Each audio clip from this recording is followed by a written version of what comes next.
আকাশবাণী খবর পড়ছি অনিন্দ চট্টোপাধ্যায়। এখনকার বিশেষ খবর হলো, বিহার বিধানসভা নির্বাচনে ক্ষমতাসীন এনডিএ বিপুল সংখ্যাগরিষ্ঠতা অর্জন করেছে।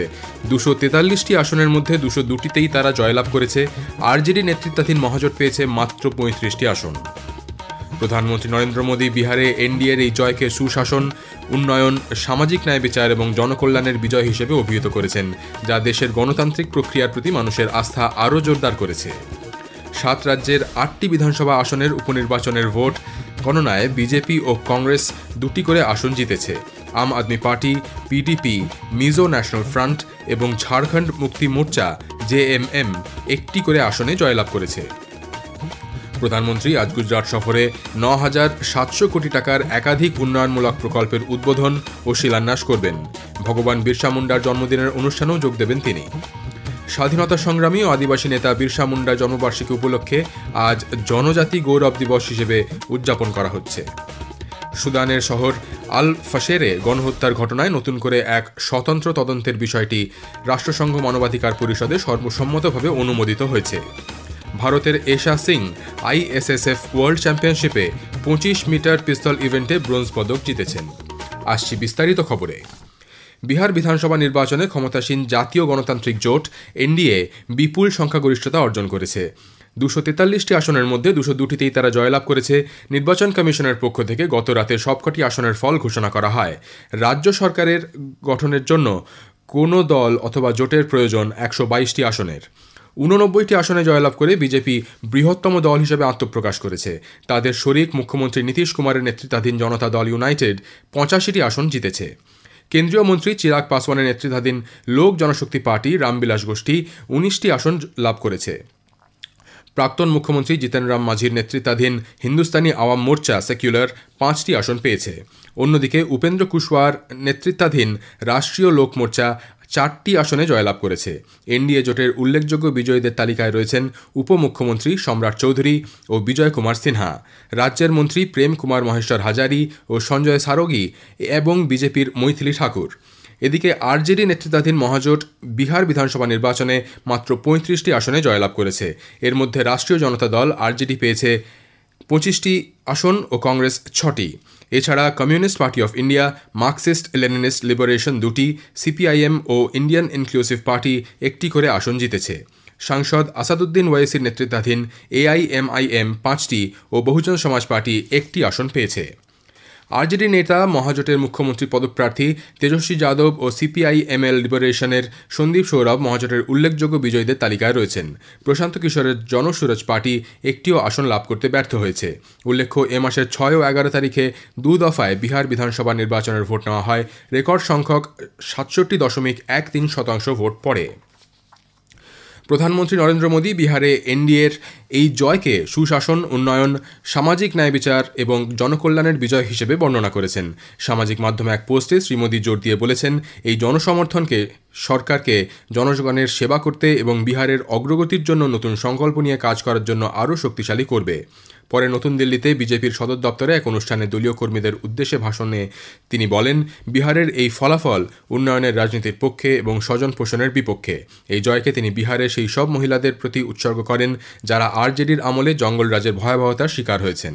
बिहार ने ये सुनिश्चित किया है, बिहार की महान भूमि पर फिर कभी जंगल राज की वापसी नहीं होने वाली।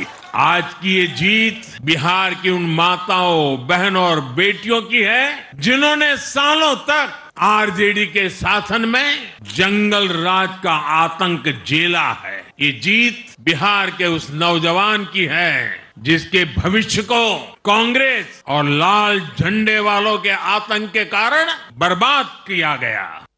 এনডিএর এই জয়কে প্রধানমন্ত্রী গণতন্ত্রের জয় হিসেবে অভিহিত করেছেন, যা দেশের গণতান্ত্রিক প্রক্রিয়ার প্রতি মানুষের আস্থা আরও জোরদার করেছে। ভোটদাতাদের ধন্যবাদ জানিয়ে প্রধানমন্ত্রী বলেন, তারা যেভাবে ভোটার তালিকায় বিশেষ নিবিড় সংশোধন কর্মসূচি এসআইআরের কাজে সহযোগিতা করেছেন এবং স্বতঃস্ফূর্তভাবে ভোটদানে এগিয়ে এসেছেন তা রীতিমতো কুর্নিশযোগ্য। প্রধানমন্ত্রী জোর দিয়ে বলেন, অতীতে বিহারে বেশিরভাগ ক্ষেত্রেই পুনর্নির্বাচনের প্রয়োজন পড়ত, কিন্তু এবছর পুনরায় ভোটগ্রহণ ছাড়াই শান্তিপূর্ণভাবে ভোটদান পর্ব সম্পন্ন হয়েছে। দেশ এখন সামাজিক ন্যায়ের জন্য মতাধিকার প্রয়োগ করে করেছে, যার মাধ্যমে প্রতিটি পরিবারকে সমান সুযোগ সুবিধা, ন্যায় ও মর্যাদা দেওয়া হবে। যে সমাজে থাকবে না কোনো তোষামোদের জায়গা। বিশেষ অগ্রাধিকার দেওয়া হবে সর্বজনীন সন্তুষ্টির উপর। প্রধানমন্ত্রী বলেন, বিহার বিধানসভা নির্বাচনে এই জয় কেরালা, তামিলনাড়ু, পুদুচেরি, আসাম ও পশ্চিমবঙ্গের বিজেপি কর্মীদেরও সমানভাবে উদ্বুদ্ধ করেছে। বিহারে এবারের ভোটের ফলাফলের পুনরাবৃত্তি আগামী বছর পশ্চিমবঙ্গ বিধানসভা নির্বাচনেও প্রতিফলিত হবে বলে দৃঢ় প্রত্যয় ব্যক্ত করেন শীর্ষ বিজেপি নেতা। প্রধানমন্ত্রী বিহারের মুখ্যমন্ত্রী নীতিশ কুমার, হিন্দুস্তান আওয়াম মোর্চার সভাপতি জিতন রাম মাঝি, রাষ্ট্রীয় লোক মোর্চার প্রধান উপেন্দ্র কুশওয়াহা এবং লোক জনশক্তি পার্টির প্রধান চিরাগ পাসওয়ানকেও তাদের সুদক্ষ নেতৃত্বের জন্য ধন্যবাদ জানান। বিহার বিধানসভার সঙ্গেই 7 রাজ্যের 8টি বিধানসভা আসনের উপনির্বাচনেও গতকাল ভোট গণনা করা হয়। এর মধ্যে বিজেপি ও কংগ্রেস 2টি করে আসন জিতেছে। Aam Aadmi Party, PDP, Mizo National Front এবং ঝাড়খণ্ড মুক্তি মোর্চা জেএমএম 1টি করে আসনে জয়লাভ করেছে। জম্মু ও কাশ্মীরের নাগরোটা আসনে বিজেপি প্রার্থী দেবযানী রানা জয়লাভ করেছেন। তিনি পরাজিত করেছেন তাঁর নিকটতম প্রতিদ্বন্দ্বী ন্যাশনাল প্যান্থার্স পার্টির হর্ষদেব সিংকে। ওড়িশায় নুয়াপাড়ায় জয়লাভ করেছেন বিজেপি প্রার্থী জয় ঢোলাকিয়া। তিনি তার নিকটতম কংগ্রেস প্রতিদ্বন্দ্বী ঘাসিরাম মাঝিকে 83,000-এরও বেশি ভোটের ব্যবধানে হারিয়ে দেন। তেলেঙ্গানায় কংগ্রেসের নবীন যাদব ভি হায়দ্রাবাদের জুবিলি হিলস আসনে জয়লাভ করেছেন। রাজস্থানও কংগ্রেস প্রার্থী প্রমোদ জৈন ভায়া জিতেছেন আন্তা আসনে। মিজো ন্যাশনাল ফ্রন্টের প্রার্থী ডক্টর আর লালথাংলিয়ানা মিজোরামের ডাম্পা আসনে জয়ী হয়েছেন। পিডিপি প্রার্থী আগা সঈদ মুন্তেজির মেহেদিকে বনগাঁও আসনে জয়ী ঘোষণা করা হয়েছে। পাঞ্জাবের তরন তারণে জয়ী হয়েছেন আম আদমি পার্টির প্রার্থী হরমিত সিং সান্ধু। অন্যদিকে ঝাড়খণ্ডের ঘাটশিলায় জেএমএম প্রার্থী সোমেশ চন্দ্র সোরেন জয়লাভ করেছেন। বিজেপি সভাপতি জগৎ প্রকাশ নাড্ডা এবং দলের বরিষ্ঠ নেতা অমিত শাহ এনডিএ জোটকে ঐতিহাসিক এবং অভূতপূর্ব রায়ের জন্য বিহারের জনগণকে ধন্যবাদ জানিয়েছেন। জগৎ প্রকাশ নাড্ডা বলেন যে বিহারের এনডিএ জোটের প্রতি ঐতিহাসিক জনসমর্থন ডাবল ইঞ্জিন সরকারের উন্নয়নমুখী এবং জনকল্যাণমূলক নীতির প্রতি জনগণের আস্থার প্রতীক। বিপুল সংখ্যাগরিষ্ঠতা প্রমাণ করে যে বিহারের জনগণ এনডিএর সুশাসন, স্থিতিশীলতা এবং উন্নয়ন প্রকল্পগুলিকে গ্রহণ করেছে। এই অভূতপূর্ব রায় উন্নত বিহার এবং উন্নত ভারতের সংকল্পকে বাস্তব রূপ দেবে। শ্রী শাহ বলেন যে বিহারের জনগণের প্রতিটি ভোট ভারতের নিরাপত্তা ও সম্পদের সাথে আপোষকারীদের বিরুদ্ধে এবং তাদের প্রতি সহানুভূতিশীলদের বিরুদ্ধে সরকারের নীতির প্রতি বিশ্বাসের প্রতীক। শ্রী শাহ এই নির্বাচনে দলীয় কর্মীদের অক্লান্ত পরিশ্রমের জন্য তাদের প্রচেষ্টার প্রশংসা করেন। নির্বাচন কমিশন জানিয়েছে, এ মাসের 4 তারিখ বিশেষ নিবিড় সংশোধন এসআইআরের দ্বিতীয় ধাপ শুরু হওয়ার পর ভোটারদের মধ্যে 46 কোটিরও বেশি এনুমারেশন ফর্ম বিতরণ করা হয়েছে। এই পর্যায়ে মোট 51 কোটি ভোটারের 91% অন্তর্ভুক্ত হয়েছে। উত্তরপ্রদেশে সর্বাধিক 13 কোটি 74 লক্ষেরও বেশি ফর্ম দেওয়া হয়েছে। পশ্চিমবঙ্গে 7.4 কোটিরও বেশি ফর্ম দেওয়া হয়েছে। দ্বিতীয় পর্যায়ে নির্বাচন কমিশন 9টি রাজ্য এবং 3টি কেন্দ্রশাসিত অঞ্চলে এসআইআর চালু করেছে। চলতি গণনা পর্ব আগামী মাসের 4 তারিখ পর্যন্ত চলবে। খবর শুনছেন আকাশবাণী থেকে। আমাদের সংবাদ শোনা যাবে ইউটিউব চ্যানেল আকাশবাণী সংবাদ বাংলা, ফেসবুক ও ইনস্টাগ্রাম আকাশবাণী সংবাদ কলকাতা এবং এক্স হ্যান্ডেল এআইআর নিউজ কলকাতাতে।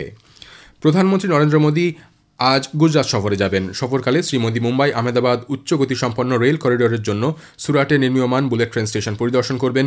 পরে প্রধানমন্ত্রী নর্মদা জেলায় দেবমোগরা মন্দিরে পুজো ও দর্শন করবেন।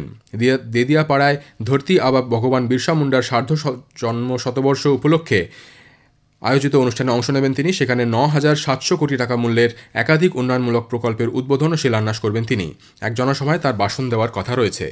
স্বাধীনতা সংগ্রামী ও আদিবাসী নেতা ভগবান বিরসা মুন্ডার জন্মবার্ষিকী আজ জনজাতি গৌরব দিবস হিসেবে উদযাপন করা হবে। আদিবাসী ইতিহাসকে স্বীকৃতি দিতে কেন্দ্র 15 নভেম্বরকে জনজাতি গৌরব দিবস হিসেবে চিহ্নিত করেছে। জনজাতি গৌরব সপ্তাহে কেন্দ্রীয় ও রাজ্য স্তরে সাংস্কৃতিক কর্মসূচি, প্রদর্শনী এবং শিক্ষামূলক কার্যক্রমের মাধ্যমে আদিবাসী নায়কদের ঐতিহ্যকে তুলে ধরা হয়। কেন্দ্রীয় সরকার আদিবাসী স্বাধীনতা সংগ্রামীদের প্রতি উৎসর্গীকৃত জাদুঘর ও স্মৃতিসৌধের উন্নয়নের উপর গুরুত্ব দিচ্ছে। 10টি রাজ্যে 11টি জাদুঘর অনুমোদিত হয়েছে, যার মধ্যে 3টি ইতিমধ্যেই উদ্বোধন করা হয়েছে। সুদানের শহর আল ফাশেরে গণহত্যার ঘটনায় নতুন করে এক স্বতন্ত্র তদন্তের বিষয়টি রাষ্ট্রসংঘ মানবাধিকার পরিষদে সর্বসম্মতভাবে অনুমোদিত হয়েছে। জেনেভায় এক জরুরি বৈঠকে রাষ্ট্রসংঘ মানবাধিকার প্রধান ভোলকার তুর্ক জানিয়েছেন, এ ব্যাপারে কার্যকর ভূমিকা গ্রহণ করতে আন্তর্জাতিক মহল ব্যর্থ হয়েছে। আল ফাশেরে ভূখণ্ডে রক্তের দাগ মহাকাশ থেকে তোলা ছবিতেও দেখা গেছে। প্রাক্তন এশিয়ান চ্যাম্পিয়ন ভারতের এশা সিং গতকাল মিশরের কায়রোতে আইএসএসএফ ওয়ার্ল্ড চ্যাম্পিয়নশিপে 25 মিটার পিস্তল ইভেন্টে ব্রোঞ্জ পদক জিতেছেন। এটি তার প্রথম ব্যক্তিগত সিনিয়র ওয়ার্ল্ড চ্যাম্পিয়নশিপ পদক। এটি এশার চলতি বছরের তৃতীয় ব্যক্তিগত আইএসএসএফ পদক। এর আগে বিশ্বকাপে তিনি সোনা ও রূপো জিতেছিলেন। শেষ করার আগে খবরের বিশেষ কিছু অংশ আরও একবার। বিহার বিধানসভা নির্বাচনে ক্ষমতাসীন এনডিএ বিপুল সংখ্যাগরিষ্ঠতা অর্জন করেছে। 243টি আসনের মধ্যে 202টিতেই তারা জয়লাভ করেছে। আরজেডি নেতৃত্বাধীন মহাজোট পেয়েছে মাত্র 35টি আসন। প্রধানমন্ত্রী নরেন্দ্র মোদী বিহারের এনডিএর এই জয়কে সুশাসন, উন্নয়ন, সামাজিক ন্যায় বিচার এবং জনকল্যাণের বিজয় হিসেবে অভিহিত করেছেন, যা দেশের গণতান্ত্রিক প্রক্রিয়ার প্রতি মানুষের আস্থা আরও জোরদার করেছে। খবর শেষ হলো। এরপর খবর শুনবেন সকাল 7:25 মিনিটে।